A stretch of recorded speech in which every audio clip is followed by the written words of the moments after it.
So I just spent this week with my friend Karen, and she has this cute little white dog that is living its best life.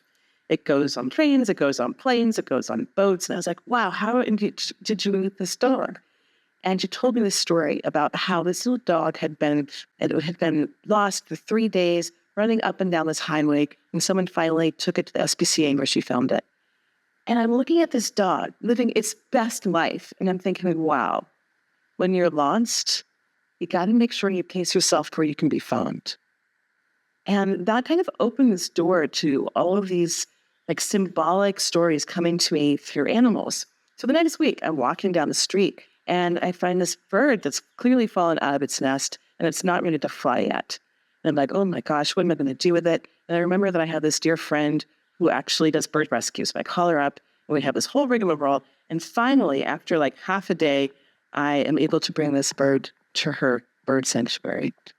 And it got me thinking with that, like when you're hurt, you really hope that the people who find you are committed to getting there to the right people who can bring them healing. So I'm a storyteller. Things happen in threes, right? So I'm like, okay, this is kind of weird. Big things, big stories, big lessons are coming through the animals right now.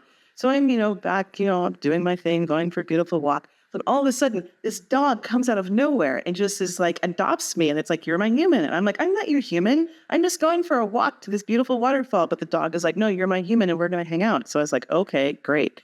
So I go for this walk, and I'm like at kind of the wilderness area of Maui where country dogs do this. So I go, and I actually can't get to the waterfall because you got to go to this dangerous area, and it's not going to work with the dog. So I turn around, and now I'm trying to get the dog back home, but I don't know where the dog's home is, right? So now I'm walking like a mile out of my way, talking to everybody, trying to get it to its right place. These hunters are like, well, we'll take the dog in.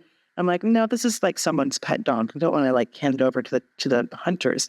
I go even further, trying to find its owner. Can't find it. Go all the way back to the waterfall. Still can't find its home. Go all the way back again. Finally, I meet some guy who's like, yeah, that's my next door neighbor's dog. So I go in. You got to hope that if you connect yourself to someone who's going on a journey, that person makes sure that you get home.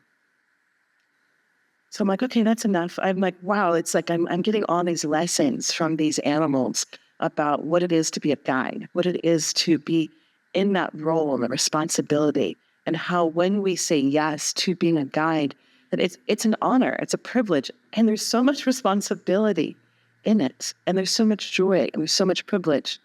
And that got me thinking about storytelling, and that when we are truly in our best way as storytellers, that's what we're doing. We're guiding people into the wilderness of their hearts, of their consciousness. We're taking them to the depths, and a great storyteller will always bring you home.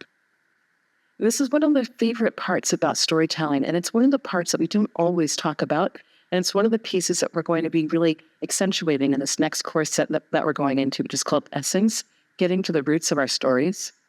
This course is a really pretty epic journey. We're going to start out on the very edges of storytelling, where the oldest stories live. That's the origin stories, the creation stories. And those really create the foundation for the stories of our planet and our way of being here. Then we're going to come in a little bit closer in, and we're going to explore our lineage stories. These are the stories of our bloodline, the stories of our culture, of our religion, where we come from, the stories that we're standing on top of, possibly without even knowing it. And then we're going to come all the way in to the center of our soul. And we're going to start to explore the essence of our soul story, told in metaphor.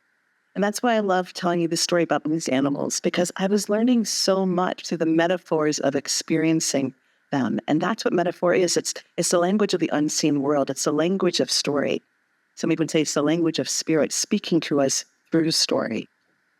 So if you feel called to explore metaphor, your story, that big journey from the outer edges to the very center of your soul, we start on the 11th of July. And we'll see you there.